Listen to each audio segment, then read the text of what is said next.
I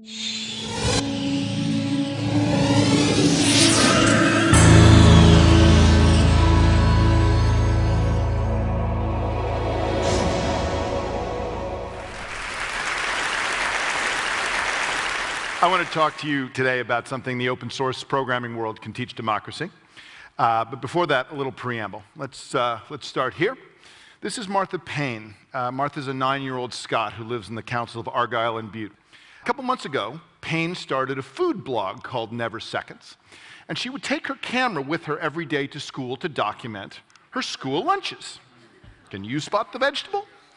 And as sometimes happens, this blog acquired first dozens of readers, and then hundreds of readers, and then thousands of readers as people tuned in to watch her rate her school lunches, including on my favorite category, pieces of hair found in food. This was a 0 days. That's good. And then 2 weeks ago yesterday, she posted this, a post that read, "Goodbye." And she said, "I'm very sorry to tell you this, but my head teacher pulled me out of class today and told me I'm not allowed to take pictures in the lunchroom anymore. I really enjoyed doing this. Thank you for reading. Goodbye." You can guess what happened next, right?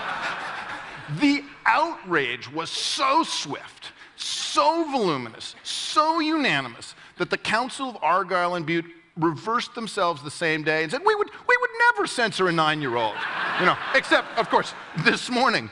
And this brings up the question, what made them think they could get away with something like that?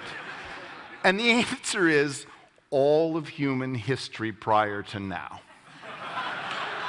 So, what happens when a medium suddenly puts a lot of new ideas into circulation? Now, this isn't just a contemporaneous question. This is something we've faced several times over the last few centuries. When the telegraph came along, it was clear that it was going to globalize the news industry. What would this lead to? Well, obviously, it would lead to world peace. The television, a medium that allowed us not just to hear, but see, literally see what was going on elsewhere in the world. What would this lead to? World peace. The telephone? You guessed it, world peace. Sorry for the spoiler alert, but no world peace, not yet. Even the printing press was assumed to be a tool that was going to enforce Catholic intellectual hegemony across Europe. Instead, what we got was Martin Luther's 95 Theses, the Protestant Reformation, and, the 30 Years' War. Right? So what all of these predictions of world peace got right is that when a lot of new ideas suddenly come into circulation, it changes society. But what they got exactly wrong was what happens next. The more ideas there are in circulation, the more ideas there are for any individual to disagree with. More media always means more arguing. That's what happens when the media space expands. And yet, when we look back on the printing press in the early years, we like what happened. We are a pro-printing press society. So how do we square those two things? That it leads to more arguing, but we think it was good. And the answer, I think, can be found in things like this. This is the cover of Philosophical Transactions, the first scientific journal ever published in English in the middle of the 1600s. And it was created by a group of people who had been calling themselves the Invisible College, a group of natural philosophers who only later would call themselves scientists. And they wanted to improve the way natural philosophers argued with each other. And they needed to do two things for this. They needed openness. They needed to create a norm which said when you do an experiment, you have to publish not just your claims, but how you did the experiment. If you don't tell us how you did it, we won't trust you. But the other thing they needed was speed. They had to quickly synchronize what other natural philosophers knew, otherwise you couldn't get the right kind of argument going. The printing press was clearly the right medium for this, but the book was the wrong tool. It was too slow. And so they invented the scientific journal as a way of synchronizing the argument across the community of natural scientists. The scientific revolution wasn't created by the printing press. It was created by scientists, but it couldn't have been created if they didn't have a printing press as a tool. So what about us? What about our generation and our media revolution, the internet? Well, predictions of world peace, check. More arguing, Gold star on that one.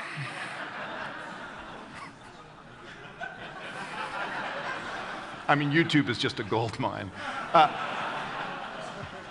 Better arguing? That's the question. So I study social media, which means, to a first approximation, I watch people argue. And if I had to pick a group that I think is our invisible college, is our generation's collection of people trying to take these tools and to press it into service, not for more arguments, but for better arguments, I'd pick the open source programmers. Programming is a three-way relationship between a programmer, some source code, and the computer it's meant to run on.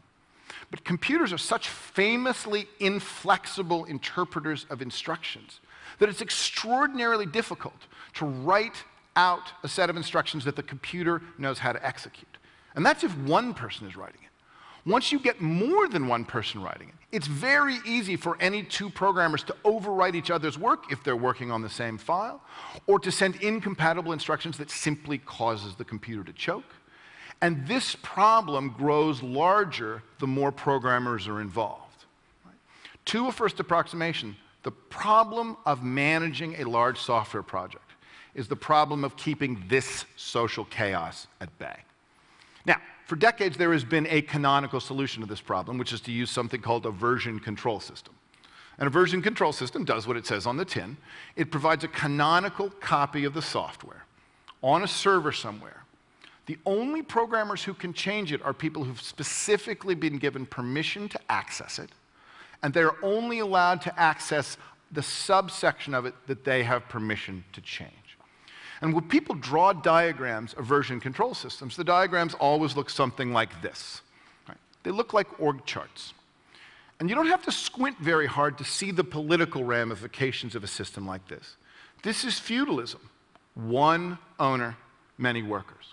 Now, that's fine for the commercial software industry. It really is Microsoft's Office. It's Adobe's Photoshop. The corporation owns the software. The programmers come and go. But there was one programmer who decided that this wasn't the way to work. This is Linus Torvalds. Torvalds is the most famous open source programmer, created Linux, obviously. And Torvalds looked at the way the open source movement had been dealing with this problem. Open source software, the core promise of the open source license, is that everybody should have access to all the source code all the time. But of course, this creates the very threat of chaos you have to forestall in order to get anything working. So most open source projects just held their noses and adopted the feudal management systems. But Torvalds said, no, I'm not going to do that. His point of view on this was very clear. When you adopt a tool, you also adopt the management philosophy embedded in that tool. And he wasn't going to adopt anything that didn't work the way the Linux community worked. And to give you a sense of how enormous a decision like this was, this is a map of the internal dependencies within Linux, within the Linux operating system. Which subparts of the program rely on which other subparts to get going. This is a tremendously complicated process. This is a tremendously complicated program. And yet for years, Torvalds ran this, not with automated tools, but out of his email box. People would literally mail him changes that they'd agreed on, and he would merge them by hand. And then, 15 years after looking at Linux and figuring out how the community worked, he said, I think I know how to write a version control system for free people. And he called it Git. Git is distributed version control.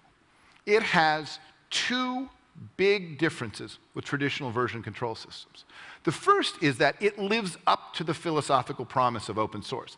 Everybody who works on a project has access to all of the source code all of the time. And when people draw diagrams of Git workflow, they use drawings that look like this.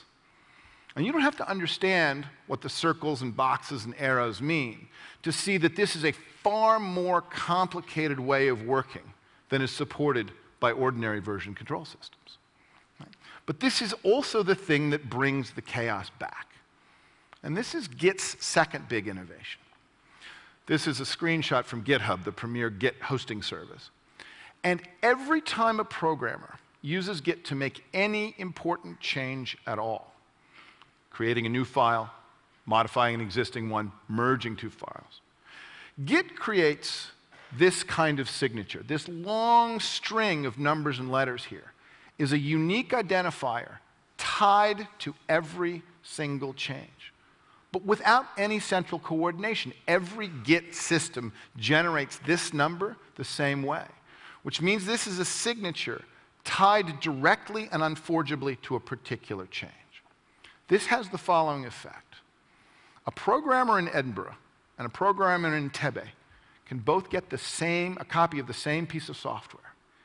Each of them can make changes, and they can merge them after the fact, even if they didn't know of each other's existence beforehand. This is cooperation without coordination. This is the big change.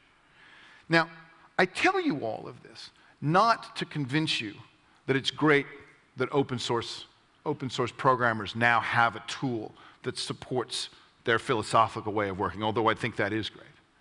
I tell you all of this because of what I think it means for the way communities come together. Once Git allowed for cooperation without coordination, you start to see communities form that are enormously large and complex. Right? This is a graph of the Ruby community. It's an open source programming language. And all of the interconnections between the people, this is now not a software graph, but a people graph, all of the interconnections among the people working on that project. Right? And this doesn't look like an org chart. This looks like a disorg chart. And yet, out of this community, but using these tools, they can now create something together. So there are two good reasons to think that this kind of technique can be applied to democracies in general, and in particular to the law. When you make the claim, in fact, that something on the internet is going to be good for democracy, you often get this reaction.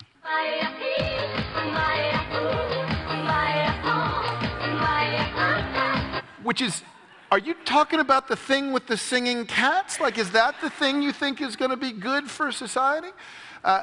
To which I have to say, here's the thing with the singing cats. That always happens. Right? And I don't just mean that always happens with the internet. I mean that always happens with media, full stop. It did not take long after the rise of the commercial printing press before someone figured out that erotic novels were a good idea.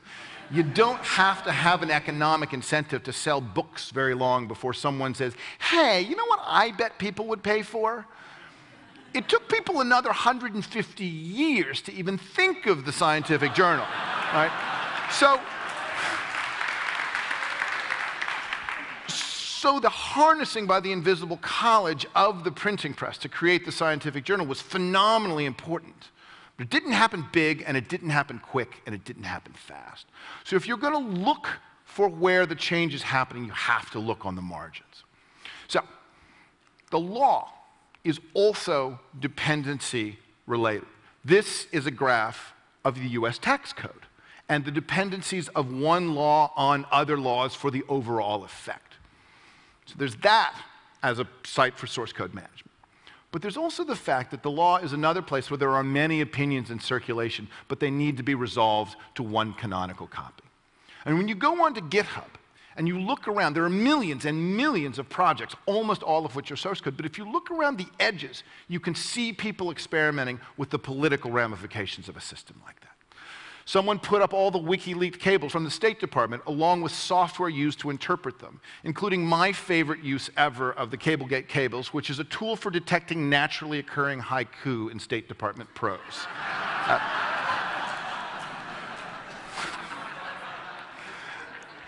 Right. The New York Senate has put up something called open legislation, also hosted on GitHub, again, for all of the reasons of updating and fluidity. You can go and pick your senator, and then you can see a list of bills they have sponsored. Someone going by DiveGeek has put up the Utah Code, the laws of the state of Utah, and they've put it up there not just to distribute the code, but with the very interesting possibility that this could be used to further the development of legislation. Somebody put up a tool during the copyright debate last year in the Senate saying, It's strange that Hollywood has more access to Canadian legislators than Canadian citizens do. Why don't we use GitHub to show them what a citizen-developed bill might look like? And it includes this very evocative screenshot. This is called a diff, this thing on the right here. This shows you, for text that many people are editing, when a change was made, who made it, and what the change is. The stuff in red is the stuff that got deleted. The stuff in the green is the stuff that got added. Programmers take this capability for granted. No democracy anywhere in the world offers this feature to its citizens for either legislation or for budgets, even though those are the things done with our consent and with our money. Right? Now, I would love to tell you that the fact that the open source programmers have worked out a collaborative method that is large-scale, distributed, cheap, and in sync with the ideals of democracy. I would love to tell you that because those tools are in place, the innovation is inevitable. But it's not. Part of the problem, of course, is just a lack of information. Somebody put a question up on Quora saying, why is it that lawmakers don't use distributed version control? This graphically was the answer. Right? And that is indeed part of the problem, but only part. Right? The bigger problem, of course, is power. The people experimenting with participation don't have legislative power, and the people who have legislative power are not experimenting with participation. They are experimenting with openness. There's no democracy worth the name that doesn't have a transparency movement. But transparency is openness in only one direction. And being given a dashboard without a steering wheel has never been the core promise a democracy makes to its citizens. So consider this.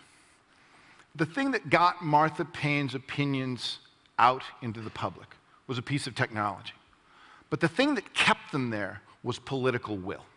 It was the expectation of the citizens that she would not be censored. Right? That's now the state we're in with these collaboration tools. We have them. We've seen them. They work. Can we use them? Can we apply the techniques that worked here to this? T.S. Eliot once said, one of the most momentous things that can happen to a culture is that they acquire a new form of prose. I think that's wrong. But I think it's right for argumentation, right? A momentous thing that can happen to a culture is they can acquire a new style of arguing. Trial by jury, voting, peer review, now this. Right? A new form of arguing has been invented in our lifetimes, in the last decade, in fact. It's large, it's distributed, it's low cost, and it's compatible with the ideals of democracy. The question for us now is, are we going to let the programmers keep it to themselves, or are we going to try and take it and press it into service for society at large? Thank you for listening.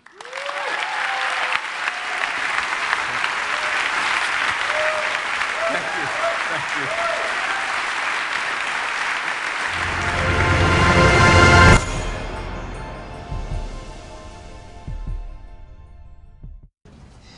What's the holdup?